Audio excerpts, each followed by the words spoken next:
kebijakan dana desa di tahun 2022, khususnya nanti masalah program ketahanan pangan dan hewani. Nah, Bapak-Bapak dan Ibu-Ibu sekalian, seperti saya sampaikan tadi bahwa kami di Kementerian Keuangan di tahun 2021 kemarin, sejak bulan Maret, itu kita sudah menghitung yang namanya indikasi kebutuhan dana desa. Itu yang nanti kita akan bawa untuk pembahasan dengan Badan Anggaran DPR RI. Nah, di dalam pembahasan dengan DPR itulah Bapak Ibu sekalian, pemerintah bersama dengan DPR, dengan Badan Anggaran, itu melihat aspek-aspek mana saja yang penting, yang urgent untuk bisa kita bawa di dalam mengelola kebijakan mengenai penggunaan dana desa. Nah, kita tahu Bapak Ibu sekalian bahwa untuk kebijakan dana desa di tahun 2020 itu sendiri, sebenarnya kita untuk ada beberapa hal yang sudah kita lakukan. Yang pertama adalah kita melakukan penyempurnaan kebijakan pengalokasian. Kembali lagi saya sampaikan ini karena inilah domainnya kami di Kementerian Keuangan, Bapak Ibu sekalian. Nah, kemudian yang kedua adalah untuk penguatan fokus dan prioritas pemanfaatan dana desa. Nah, kita tahu di dalamnya itu nanti ada program untuk Perlinsos ya, atau BLT Desa yang selama ini sudah kita lakukan. Kemudian juga ada program ketahanan pangan dan hewani. Ya. Ada juga kegiatan penanganan COVID-19 dan juga termasuk nanti dalamnya adalah program-program sektor prioritas lainnya, termasuk dalamnya adalah untuk masalah penurunan angka stunting. Nah, kalau dari sisi data, kami juga melakukan perbaikan ya dengan melakukan sinkronisasi dan harmonisasi agar basis data atau kualitas basis data desa itu akan semakin baik sehingga nanti akurasi kita untuk mengalokasian akan semakin baik juga. Nah, kemudian yang lainnya adalah kita tetap melakukan monitoring dan evaluasi. Nah, selanjutnya adalah terkait dengan pengenaan sanksi. Ini juga terus kami lakukan kajian seberapa jauh efektivitas dari penerapan sanksi berupa penghentian penyelenggaraan desa untuk kepala desa yang tersangkut dengan masalah penyalahgunaan dana desa. Termasuk juga dalamnya adalah apabila terdapat desa-desa yang secara kalau saya bilang secara hukum itu sebenarnya bermasalah atau bisa saja secara administratif dia bermasalah. Nah, 4 hal inilah Bapak-Bapak Ibu sekalian yang kita sebut dengan kebijakan dana desa yang kita laksanakan di tahun 2022 ini. Nah, kemudian lanjut di dalamnya Bapak Ibu sekalian terkait dengan poin nomor 2 mengenai penguatan fokus dan prioritas pemanfaatan. Ini dikuatkan lagi di dalam Undang-Undang nomor 6 tahun 2021 mengenai APBN 2022 sudah disebutkan bahwa kita bahas apa yang kita sepakati dengan Badan Anggaran DPR RI, itulah yang kita muat dalam Undang-Undang APBN. Nah, salah satu yang diatur adalah bagaimana kita memprioritaskan pemanfaatan dana desa itu untuk 4 hal ini, ya, termasuk adalah program ketahanan hewani. Nah, kembali lagi untuk ketahanan pangan hewani, termasuk untuk BLT Desa dan COVID, ya, itu sudah kita muat di dalam Perpres nomor 104 tahun 2021 mengenai rincian APBN 2022. Disebutkan di situ ada perlindungan sosial yang berupa BLT Desa 40% minimal, kemudian untuk program tahanan pangan dan hewani minimal 20%, kemudian dukungan pendanaan COVID minimal 8%, dan juga untuk program sektor prioritas lainnya. Nah, Bapak Ibu sekalian, untuk yang program ketahanan pangan dan hewani, sebenarnya ini yang menjadi landasan filosofi dari penerapan earmark sebesar minimal 20% ini adalah ketika kita melihat bahwa sektor pertanian atau untuk sektor ketahanan pangan dan hewani itu sebenarnya adalah salah satu sektor yang kalau kita lihat berdasarkan data statistik yang diterbitkan oleh BPS, ini adalah salah satu sektor yang bisa bertahan dengan baik di dalam masa pandemi COVID-19. Nah, kita tahu Bapak Ibu sekalian, dampak dari adanya pandemi COVID-19 ini banyak sekali atau besar sekali pengaruhnya terhadap baik itu masyarakat, kemudian juga kepada ekonomi kita, baik itu ekonomi yang ada di skala regional maupun yang ada di skala nasional. Nah, bahkan juga skala internasional. Jadi memang hampir semua negara yang terkena pandemi COVID-19 itu pasti terkena dampak secara ekonomi dan juga secara sosial. Nah, oleh karena itu Bapak Ibu sekalian, melihat fakta bahwa masyarakat yang terkena dampak ini membutuhkan bantuan, membutuhkan uluran tangan dari pemerintah, maka oleh karena itulah pemerintah melalui dana desa salah satunya memberikan atau berkontribusi untuk menangani berbagai kendala atau berbagai permasalahan yang muncul akibat pandemi COVID-19 tadi. Nah, jadi kalau misalnya kita lihat bahwa ketahanan pangan dan hewani ini adalah salah satu yang menjadi pokok kebutuhan masyarakat, maka tentunya pemerintah bersama dengan Badan Anggaran DPR itu menginginkan agar dana desa itu bisa juga memberikan kontribusi. Bagaimana caranya? Itu adalah kita memberikan mandat kepada pemerintah desa agar menggunakan dana desanya untuk melaksanakan program-program yang arahnya itu kepada program yang ketahanan pangan dan maupun hewani. Apa saja kegiatan-kegiatan yang masuk di dalam program ketahanan pangan dan hewani? Sebenarnya Bapak Ibu sekalian, di dalam pembahasan-pembahasan yang kami lakukan dengan DPR, dengan Badan Anggaran DPR, sebenarnya yang menjadi gambaran itu adalah bagaimana supaya kegiatan-kegiatan itu mengarah kepada hal-hal yang sifatnya itu bisa memberikan dampak positif kepada sektor pangan dan hewani. Misalnya untuk pertanian, pertanian itu sebenarnya luas sekali karena dari bidang atau dari sektor pertanian itu akan mendapatkan atau menghasilkan banyak hal yang terkait dengan ketahanan pangan, apakah itu untuk beras atau untuk yang lainnya gitu ya. Kemudian juga termasuk untuk peternakan, ya, apakah itu termasuk perikanan. Peternakan itu termasuk dalamnya adalah misalnya kita membudidayakan hewan ternak, baik sapi, ayam, dan sebagainya. Nah, itu adalah bagian-bagian yang kita masukkan di dalam program ketahanan pangan dan hewani, sehingga dengan adanya program ini, Bapak Ibu sekalian, diharapkan masyarakat kita itu bisa bertahan, bahkan bisa berkontribusi terhadap masyarakat yang lainnya. Kalau misalnya pangan dan hewani ini di masing-masing desa itu baik, nah tentunya ini juga akan mendukung ketahanan pangan secara nasional.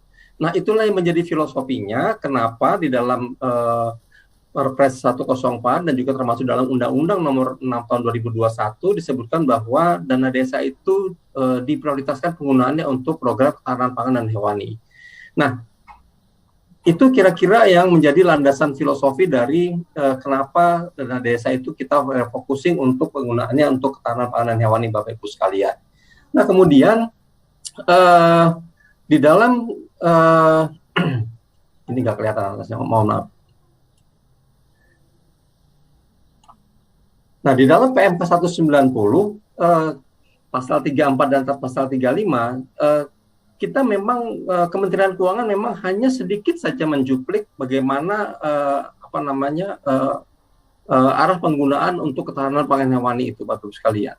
Yang diatur dalam PMK 190 ini hanya terkait dengan bagaimana pemerintah desa menganggarkan kegiatannya. Nah, tentunya ini nanti mungkin kalau Bu Yayu bisa menyampaikan, mungkin nanti Bu Yayu dari Kementerian Dalam Negeri bisa lebih menjelaskan bagaimana pola penganggaran di dalam APBDes, khususnya untuk kegiatan-kegiatan yang masuk di dalam program ketahanan pangan dan hewani. Nah, kemudian juga apabila nanti pemerintah desa sudah menganggarkan, tentunya ini perlu dilakukan penyesuaian-penyesuaian. Ya. Tentunya penyesuaian itu dilakukan nanti sesuai dengan karakteristik desa kita masing-masing, Bapak Ibu sekalian. Jadi misalnya kalau desa kita itu karakteristiknya lebih kepada bidang pertanian, misalnya sawah ya untuk padi, maka nanti arahnya ke sana. Arahnya lebih kepada mendukung apa yang menjadi potensi di desa kita masing-masing. Kemudian juga kalau misalnya desa kita ada di wilayah pesisir misalnya, maka dicarilah mana nanti kegiatan-kegiatan ketahanan pangan dan hewani yang memang menjadi potensi yang ada di desa-desa di wilayah pesisir. Begitu seterusnya. Nah, itu yang kita masukkan dengan disesuaikan dengan karakteristik dan potensi desanya. Nah, kemudian Bapak Ibu sekalian, tentunya untuk penggunaan dana desa nanti tetap berpedoman kepada peraturan yang sudah diterbitkan oleh Kementerian Desa dan PDTT, ya, yaitu peraturan desa nomor 7, peraturan Menteri Desa PDTT nomor 7 tahun 2021 tetap berlaku tahun 2022. Nah, lanjut kemudian Bapak Ibu sekalian, ada beberapa hal yang mungkin kami ambil dari Permendes nomor 7 2021 tadi, bahwa memang prioritas penggunaan dana desa untuk program pangan ini ternyata sudah masuk di dalam kegiatan percepatan pencapaian SDG desa. Jadi ada pemulihan ekonomi nasional sesuai kewenangan desa dan juga program prioritas nasional sesuai kewenangan desa. Jadi program prioritas nasional sesuai dengan kewenangan desa. Nah, inilah kemudian beberapa hal yang mungkin bisa kita ambil atau bisa kita jadikan sebagai guidance untuk menentukan mana kegiatan yang memang masuk di dalam program ketahanan pangan hewani. Misalnya untuk penguatan ketahanan pangan hewani meliputi pengembangan usaha pertanian, perkebunan, perhutanan, peternakan, dan atau perikanan. Kemudian juga untuk pembangunan lumbung pangan desa. Kemudian juga untuk pengolahan pasca panen, penguatan ketahanan pangan lainnya yang sesuai dengan kewenangan desa dan diputuskan dalam Busdes. Nah, inilah kira-kira yang breakdown atau rincian-rincian yang memang masuk di dalam program atau kegiatan yang masuk di dalam kelompok pangan hewani. Nah, tentunya nanti pelaksanaannya kalau dia memang perlu kita lakukan melalui kelompok masyarakat atau nanti kita akan melakukan melalui pemberdayaan BUMDes, itu tentunya adalah salah satu cara-cara yang bisa kita lakukan dalam rangka untuk bisa melaksanakan kegiatan-kegiatan yang masuk dalam kelompok program ketahanan pangan dan hewani. Nah, inilah kira-kira Bapak-Bapak dan Ibu sekalian yang sekilas gambaran singkat dari saya lebih